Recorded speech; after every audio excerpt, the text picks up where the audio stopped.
अंतर्राष्ट्रीय मुद्रा कोष यह एक वैश्विक वित्तीय संस्था है जिसकी स्थापना 1944 में ब्रेटन वुड्स सम्मेलन में की गई थी और यह 27 दिसंबर 1945 से अस्तित्व में आया। इसका मुख्यालय वाशिंगटन डीसी यानी अमेरिका में है। IMF का मुख्य उद्देश्य है वैश्विक मौद्रिक सहयोग को बढ़ावा देना, विनिमय दर की स्थिरता बनाए रखना और देशों को आर्थिक संकट से उबारने में मदद करना है। वर्तमान में IMF के 190 से अधिक सदस्य देश हैं। इसकी निर्णय प्रक्रिया में सदस्य देशों का योगदान उनके कोटे पर आधारित होता है जो उनकी अर्थव्यवस्था के आकार पर निर्भर करता है। बड़े देशों का वोटिंग अधिकार भी ज्यादा होता है। ऐसे अमेरिका का सबसे बड़ा वोट शेयर है। जब किसी देश को भुगतान असंतुलन यानी बैलेंस ऑफ पेमेंट क्राइसिस या विदेशी मुद्रा संकट होता है तो IMF उन्हें ऋण देता है। यह ऋण कुछ शर्तों के साथ दिया जाता है जिनमें आर्थिक सुधार, सब्सिडी में कटौती, कर सुधार आदि शामिल हो सकते हैं। जैसे भारत ने 1991 में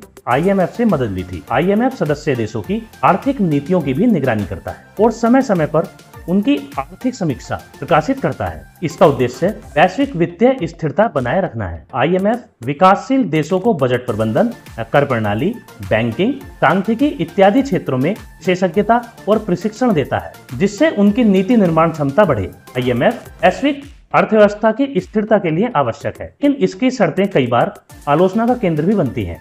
इसके ऋण कार्यक्रमों से गरीब और विकासशील देशों पर सामाजिक बोझ बढ़ता है। साथ ही IMF में अमेरिका और यूरोप का प्रभाव अधिक माना जाता है। IMF एक प्रमुख वैश्विक संस्था है जो आर्थिक संकट में देशों की मदद करता है, आर्थिक स्थिरता बनाए रखता है और तकनीकी सहायता प्रदान करता है। हालांकि इसकी कार्यशैली में और सुधार करने की भी आवश्यकता है ताकि यह अधिक समावेशी और उत्तरदायी बन सके।